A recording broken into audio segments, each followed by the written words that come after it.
cukup besar ini, jadi perlu kegotong royongan terus mungkin selama beberapa hari. Ya, karena terendam, kemudian juga ada penurunan sistem imun banyak ya. Menteri Lingkungan Hidup Hanif Faisal bersama Wali Kota Denpasar dan Kadis LHK Provinsi Bali turut membantu proses bersih-bersih di Pasar Kumbasari. Selain itu, aksi bersih-bersih ini juga melibatkan pegawai dari sejumlah instansi hingga para pelajar sekolah yang ada di Kota Denpasar. Menteri Hanif bilang proses pembersihan harus segera dirampungkan agar ekonomi masyarakat kembali pulih. Selain aksi bersih-bersih, Menteri LH juga menyerahkan bantuan berupa 350 paket sembako untuk para pedagang dan warga sekitar pasar yang terdampak banjir.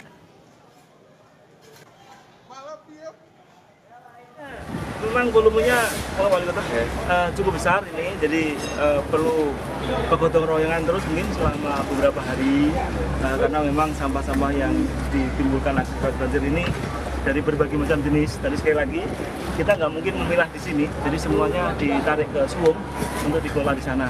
Ini yang penting segera kita bersihkan sehingga aktivitas ekonomi berjalan, kemudian juga diplomasi luar negeri kita juga lebih ringan kalau ini sudah mulai aktivitas.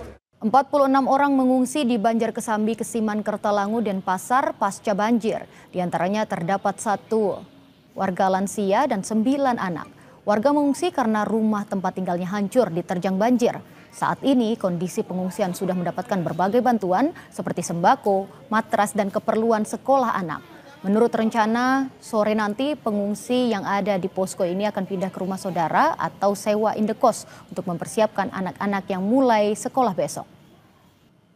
Pengungsi di posko Banjar Kesambi, Kesiman, Kertalangu, Denpasar menjalani pemeriksaan kesehatan Minggu pagi sebelum meninggalkan pengungsian.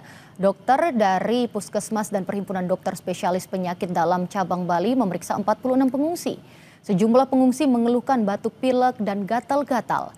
Tak hanya pemberian obat-obatan, pemeriksaan juga meliputi pemeriksaan tekanan darah dan pemeriksaan fisik mengantisipasi penyakit pasca banjir.